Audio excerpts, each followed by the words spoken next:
awal-awal bapak-bapak mereka mengambil, memprotes, ini punya saya, enggak ini kan? Kan enggak, kan pernah berjalan akses mengajar Unima di sini pada tahun 1992 itu kan ada rumah-rumah dosen ada. Kok enggak ada yang protes, kok enggak ada yang bilang bahwa ini tanah saya. Kok sekarang timbul begitu? Berarti itu memang ada, karena ini tanahnya sudah mahal, ada unsur untuk mendapatkan uang secara tidak halal dengan membentuk satu kelompok. Sehingga lahirlah itu penuntutan, dan sudah beberapa kali perundingan sudah tuntas. Perundingan termasuk ada bikin koperasi, disalurkan uang kan, untuk masa apa ini lah Pak ya? Ya masa ya. Sebetulnya begini, kalau saya prinsip juga sama seperti Pak Bredal dan pemerintah. Kalau mereka misalnya menyatakan bahwa itu tanah punya mereka, silakan ajukan gugatan ke pengadilan. Ya.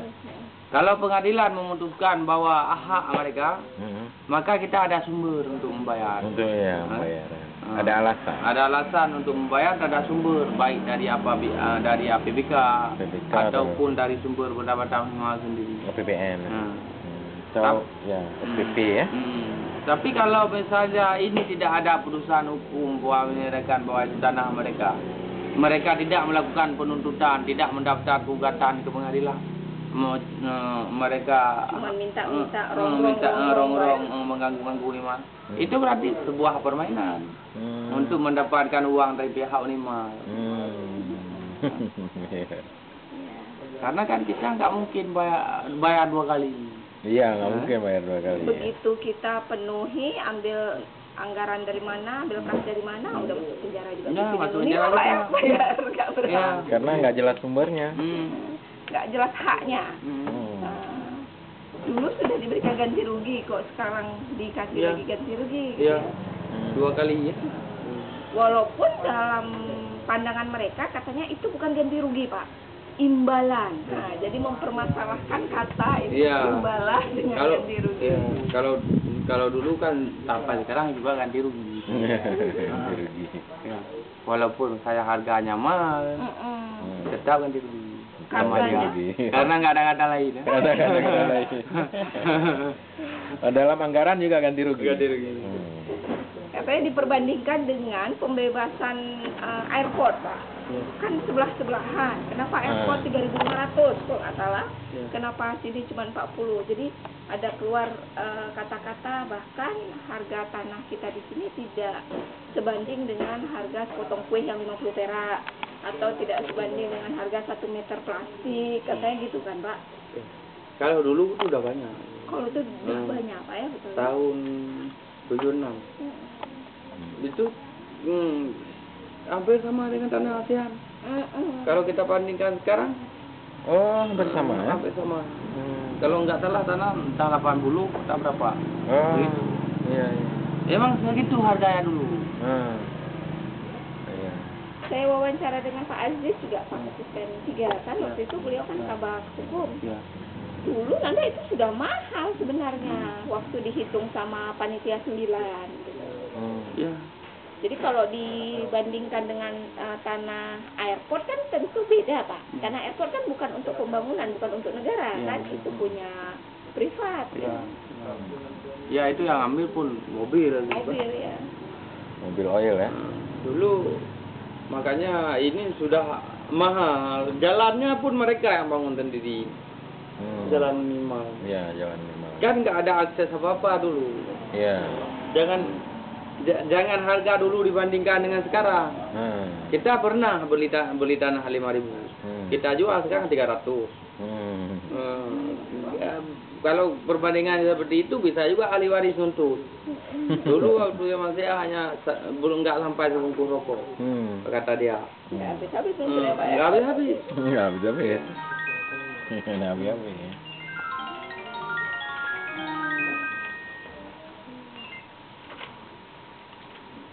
Seandainya Unimal memiliki program pemberdayaan masyarakat ataupun sejenis kerjasama dengan masyarakat, misalnya penanaman pohon yang rawat masyarakat, terus dibiayai gitu ya, untuk penyiramannya oleh masyarakat, anak-anak sekolah gitu ya.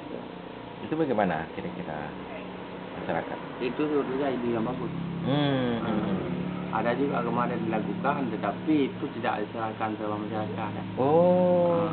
Pihak sekret ya. Yang anak-anak organisasi kampus itu. BEM ya, sekret BEM. Mereka yang kelola, akhirnya kan kita bisa nengok juga di atas itu berapa pohon yang hidup. Hidup, karena nggak ada yang siram. Itu sama dengan program kita kemarin yang kita serahkan ke anak-anak BEM atas BEM. perintah. Banyak yang mati. Dari Aceh Utara itu 1.800 bibit Pak. Waktu itu kebetulan kita yang minta ke Dinas Kehutanan ya. Dari Aceh Utara juga. Ternyata nggak hidup juga. Nggak hidup juga. Karena mereka kan lebih kepada biaya penanaman. Penanaman aja, nggak ada perawatan. Tidak ada perawatan. Nggak ada penyiraman. Ada beberapa nih yang masih tinggal pinggir jalan. Iya, pinggir jalan. Padahal kalau dibuat program setahun, sebulan satu pohon 5.000 per orang ya. Misalnya satu orang bisa menyiram 5 pohon, 10 pohon. 10 kali 5 kan 50.000 per bulan, udah dapat tambahan untuk anak-anak sekolah. Iya, sebenarnya bisa ya. Banyak program. Banyak program yang bisa jalankan. Misalnya juga pembangunan warung ya. Warung seharusnya kan nggak perlu dibangun oleh masyarakat. Dibangun oleh Unima dengan dana misalnya dari DPRK ataupun dari pemerintah kabupaten kan. Dibangun, kemudian dikelola apakah pakai sistem sewa atau apa gitu. Sewa murah-murah saja. Untuk biaya listrik ya. Ini kan nggak ada kantin dalam. Nggak ada kantin. Terus ini pembangunan RPT lah, semacam RPT, rumah pondok tumbuh asrama lah ya. Jadi asrama itu jangan ditempatkan di dalam kampus, tapi di luar kampus di tempat masyarakat. Nah, dibangun di situ. Kemudian masyarakat kan ada keuntungan ekonomi. Bisa saling menjaga lingkungan kan. Nah, dibangun di atas tanah masyarakat dengan biaya bahkan dari DPRK ya. Itu kan jauh lebih ini kan. Dan itu bisa meningkatkan pendapatan ekonomi, bisa mendapatkan ini kan, apa namanya, harga tanah juga semakin tinggi. Karena bangunan semakin banyak, apalagi bangunannya seragam semua begitu, seramanya. Kalau komitmen DPRK sekarang Pak untuk anggaran, Bapak di komisi Iya. Komisi anggaran Pak ya? Komisi anggaran. Kebetulan ketua anggaran. Oh, ketua anggaran juga. Betul Pak, katanya DPRK curiga sama Unima tentang masalah masa lalu yang belum jelas 2010-2009 itu Pak, sehingga mengakibatkan DPRK hati-hati nih, nggak usah diulah turunkan gitu. Sebenarnya begini, karena adanya konflik itu yang pertama antara masyarakat dengan pihak Unima, ada isu-isu bahwa Unima tidak dikembangkan di daerah saudara. Makanya kami mengambil sikap kesimpulan untuk anggaran untuk Unima stop. Karena dulu itu yang plot pun saya 500 itu saya yang plotkan, jalan itu saya yang plotkan. Rencana saya mau plotkan pagar lagi atau fasilitas-fasilitas yang kurang. Karena kita kan perwakilan masyarakat. Jadi di samping ada permintaan dari Pak Unima, juga ada pengaduan masyarakat daripada kita. Misalnya kalau kita yang namanya DPR kan namanya jabatan politik. Kalau kita turutkan untuk kita bantu Unima, tapi dari segi masyarakat kita rusak, ya sebatas kita tahan. Iya, Tahan, ya betul. Wilayah pemilihan di sini Pak. Iya. Wilayah pemilihan di sini. Artinya Pak, seandainya orang Unima, pimpinan Unima bikin surat atau ada pertemuan politis dengan Dewan, menegaskan saat kami mau buka cabang besar BBI gitu kan, kami tetap di sini. Itu komitmen itu bisa kita tumbuhkan lagi Pak ya? Iya, bisa, tetapi komitmen itu sebetulnya sudah dijelaskan. Tetapi hari ini kan enggak sekedar kata-kata lagi. Yang kita butuhkan kan pembuktian di lapangan. Pembuktian di lapangan. Dan masyarakat juga ingin menilai itu. Jadi kalau misalnya kata-kata masyarakat dengan Unima udah ada yang kecewa tentang janji-janji yang dulu yang belum pernah terrealisasi.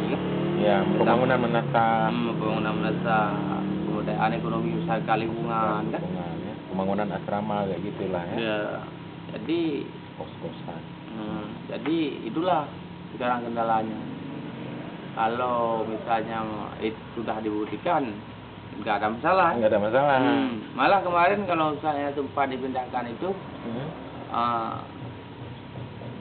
Dewan DPRK Jawa Utara menyetop anggaran, DPRA menyetop anggaran, diminta oleh DPRK Jawa Utara juga sampai ke DPR RI. Oh, sampai ke DPR RI.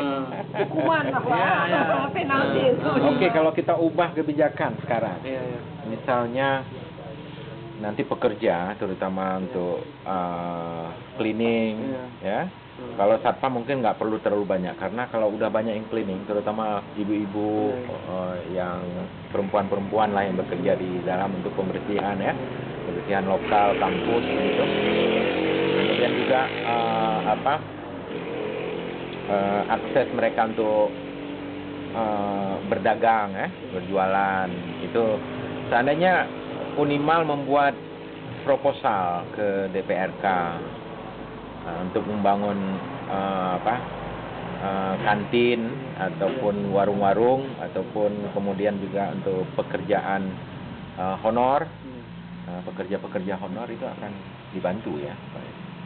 Insya Allah. Akan dibantu. Tapi seperti saya katakan tadi, sekarang bantuan untuk Unima dari APBD Jawa Utara itu sudah sangat banyak. Dulu waktu tahun-tahun dulu kan miliaran. Kalau tahun-tahun yang dulu itu ada kadang-kadang 3 miliar dibantu kan, 2 miliar dulu. Untuk apa aja itu? Untuk mungkin fisik ya? Bukan. Untuk honor, untuk administrasi, segala macam itu. Bantuan untuk Unima langsung. Tapi harus dibuat komitmen bahwa yang akan direkrut itu dari sini seharusnya kan? Bantuan keuangan. Oh, bantuan keuangan. Karena memang letaknya di Aceh Utara. Kalau sekarang ini terpecah, kita boleh periksa dalam nomenklatur. Nggak ada bantuan dari yang namanya di kota semua. Dalam nomenklatur. Nggak ada. Dapat tahun nggak ada. Yang ada khusus dari Aceh Utara aja, dari Utara. Dari APBA, BPN. Itulah makanya sekian banyak diluncurkan, tetapi hubungan komunikasi antara DPRK, antara direktorat dengan pihak pemerintah agak kurang. Kalau sekarang kan baru-baru waktu sama Pak Adi dulu, saya sebagai koordinator kerjasama antara DPRK Jawa Utara dengan pihak Rektorat 5. Kalau di sini Pak Puji. Pak Puji ya. Koordinator kawasan. Tapi terbatas dalam bidang pendidikan. Ada kelas khusus itu ya. Sehingga lahir kelas khusus. Dalam hal yang lain tidak ada. Tidak ada. Padahal kami dari Dewan masalah staf ahli juga kami dari Unima banyak. Seperti pembahasan pansus kemarin. Ada semua dari Unima pembahasan. Nah, itulah hubungan komunikasi. Komunikasi kurang dibangun. Tunjukkan akses sebetulnya. Apa keuntungan daripada keberadaan kampus Unima bagi masyarakat Jawa Utara. Kan? Mereka menjelaskan dan tunjukkan komitmen bahwa keberadaan kampus Unima di Aceh Utara dan akan tetap terus berada di Aceh Utara. Fokuskan pembangunan di Aceh Utara. Tapi semua itu masih memungkinkan juga untuk kita bantu kan. Yang namanya juga untuk pendidikan, kita tetap optimis untuk membantu kan. Jadi Tergantung daripada pendekatannya lukan, tergantung daripada komitmen yang dibangun, tergantung juga daripada dana Aceh Utara. Kalau misalnya dapat kita berikan banyak-banyak. Padahal dulu sampai 3 miliar ya? Dulu penelitian pengabdian itu ratusan juta, Pak ya. Jadi walaupun cuma 10 juta satu penelitian, tapi sampai 80-an penelitian bisa gitu kan. Ini kita dari secara kualitas, namanya kita di daerah bersaing di Jakarta itu kan masih susah, Pak, seluruh Indonesia. Jadi masih sedikit yang bisa masuk ke pusat. Tapi ketika dana dari Aceh Utara nggak ada lagi, dari provinsi nggak ada lagi, kualitas penelitian juga berkurang kan. Tapi hubungan dengan Pak Fauji bagus, Pak ya. Alhamdulillah ya. Saya kira memang yang menjabatani Unimal dengan pemerintah kabupaten, khususnya DPRK, ya Pak Fauji itu lah ya. Humasnya bagaimana Pak? Pak Haikal. Pak Haikal jalan juga ya. Alhamdulillah ya. Memang dia pintar orangnya. Responsif. Di bulan Amerika. Ya, di bulan Amerika. Dengan Pak Ajari. Ya, dengan Pak Ajari. Bulan saya kan mahasiswa kelas itu. Oh, iya Pak. Ya. Tapi Bapak belum masuk jadi dosen? Belum. Kalau saya memang khusus di bidang terakhir. Metodologi. Kalau kemarin itu Pak ini masuk. Pak Fajiri. Oh, Pak Fajiri calon bupati juga. Itu debat lu dengan saya di kampus. Itu ngajar. Ini udah semester 4, Pak ya? Iya. Pak ya. Alhamdulillah sebentar lagi tamat ya. 6 semester lah ke 7. Ini cukup banyak hal penting yang saya bisa dapat lewat Bapak ini, Pak. Paling tidak ada klarifikasi untuk berita yang sudah masuk gitu ya. Yang menarik tadi pernyataan Pak Azhari bahwa Unimal ini negara kan. Jadi sementara GAM kemudian menganggap bahwa Unimal adalah negara kan. Jadi boleh apapun dilakukan. Ya, itu masa konflik. Masa sekarang nggak ada lagi, Pak. Masa konflik itu. Masa konflik itu jangankan daripada itu kan plat merah lain-lain segala macam. Semua kena, Pak ya. Semua kena. Ya. Tapi kalau yang sekarang mungkin konteksnya itu, Pak ya, kita setuju dengan banyak pendapat bahwa pembangunan itu adalah upaya resolusi konflik, Pak ya. Ya kan, konsep sekarang kan seperti itu. Jadi kalau ada konflik, bagaimana penyelesaiannya? Ya bangun, gitu kan. Pembangunan. Perdamaian pembangunan. Melalui pembangunan. Apalagi dalam segi pendidikan. Itu tiap Afrika itu wajib menganggarkan 20%. Dari dana Afrika untuk pendidikan. Kalau Unimal ini kan merupakan tanggung jawab daripada APBN. Jadi pemerintah provinsi dan kota adalah untuk mensupport di mana yang tambahan, di mana yang kurang. Jadi itu pun tergantung kepada hubungan komunikasi yang bangun. Pak, kalau secara personal saya membuat proposal tunjukkan ke Bapak untuk mendapatkan dana aspirasi untuk pembangunan di sini, boleh Pak? Programnya sini. Mungkin kan, Pak? Mungkin kan juga. Tapi kalau saya ini tidak hanya mesti dari dana aspirasi. Karena Bapak. Bahkan bisa diplotkan dalam anggaran. Iya, maksudnya ya kalau secara personal kan ada satu slotnya Bapak tuh. Gitu ya. Seperti kemarin tuh yang 500 tuh. Itu saya yang plotkan. Itu tidak betul. Itu dan syafaatnya terasa sekali untuk teman-teman honorer. Luar biasa. Hebat itunya apa ya? Efeknya apa ya? Seharusnya Unimal juga memberitahukan bahwa ini adalah bantuan dari diberitahukan. Diberitahukan. Jadi memang yang terdengar bahwa honor cair berapa bulan waktu itu Pak ya, alokasi dari Aceh Utara. Kedengaran itu memang. Ya harus dicuatkan misalnya peran dari Azhari Cage ataupun Mualim Jamal atau apa. Karena itu bagian daripada pembinaan konstituen. Iya, ya maknanya memang teman-teman keuangan perencanaan itu harus juga disampaikan.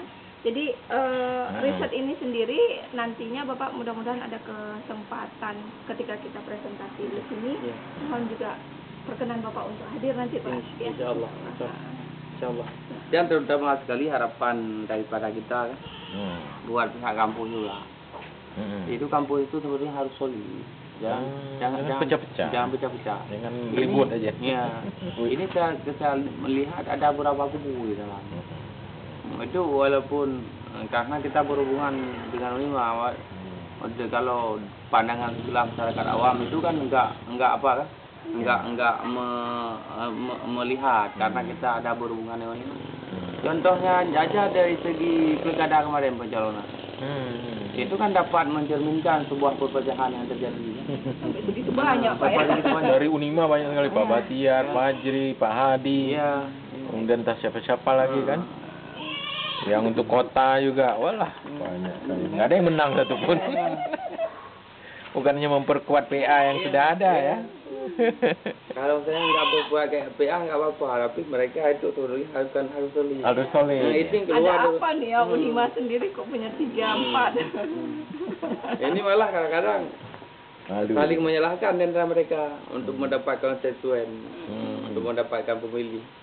Akhirnya yang nggak tahu masyarakat karena dapat saingan politik ini jadi tahu. Dan jadi malu Unima. Seharusnya Unima tidak memberikan restu kepada calon-calon dari jadi Unima sendiri karena pasti nggak menang dan itu akan mempermalukan kan.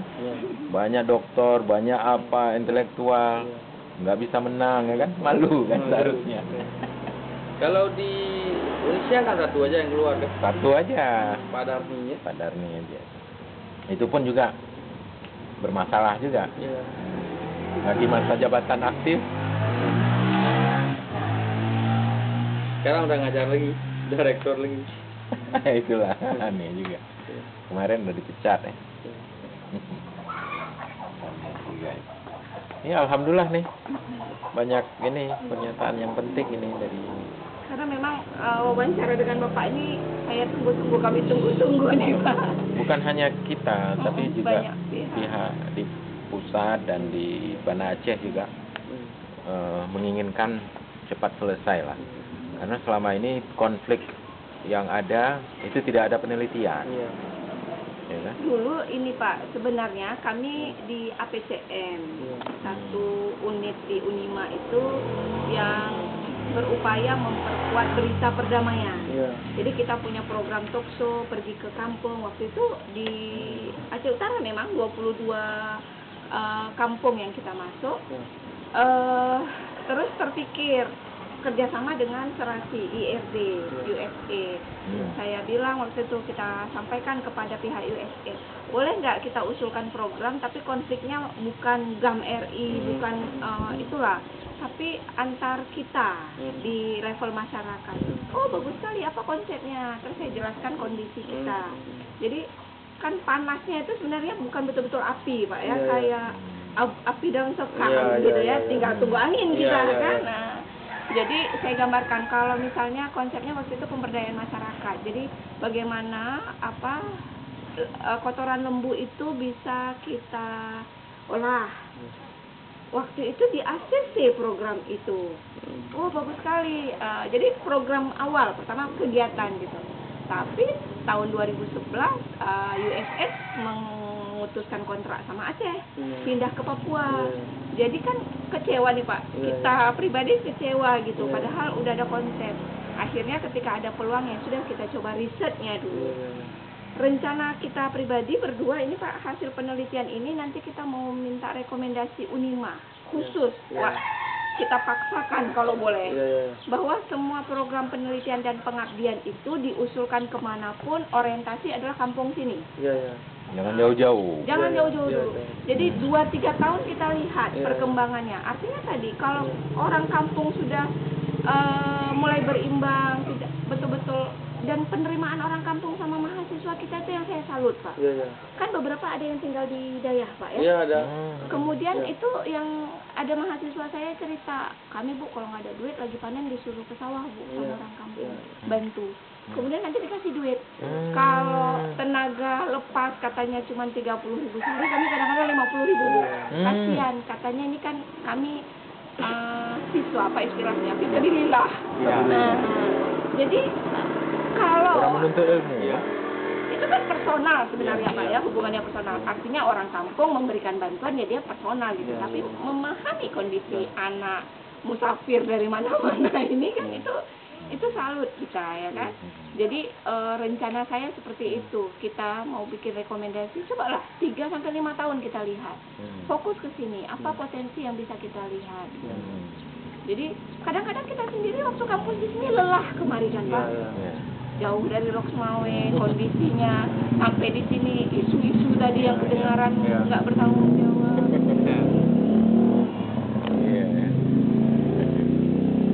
Memang pada pertama kayak yang anak kos ini yang ngaji baik tinggal Dayah ataupun ngajar di Balai Bud.